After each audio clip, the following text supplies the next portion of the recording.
Guna menindaklanjuti arahan Kemendagri tentang masih adanya APK berupa stiker yang terdapat di sejumlah angkutan umum, Dishub Kota Palembang melakukan razia terhadap angkot yang masih terpasang stiker dari calon kepala daerah.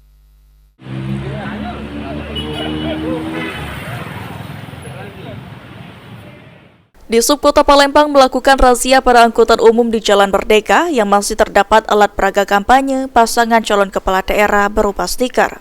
Kabid Wasdalops Dishub Kota Palembang AK Julianza mengatakan penertiban ini dikhususkan kepada mobil angkutan umum karena di angkutan umum masih terdapat alat peraga kampanye yang terpasang di kaca angkutan tersebut. Adanya stiker dapat mengganggu pandangan dari sopir ketika melihat ke belakang. Selain itu, untuk uji kelayakan juga tidak diperbolehkan untuk dipasang stiker atau banner.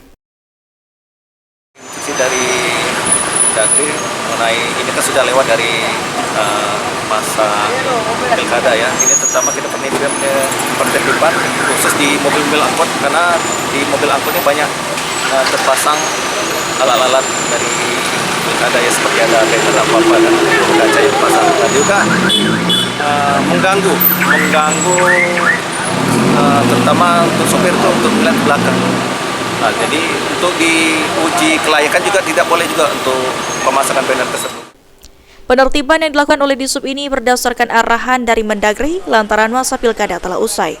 Ilham Wahyudi, PAL TV.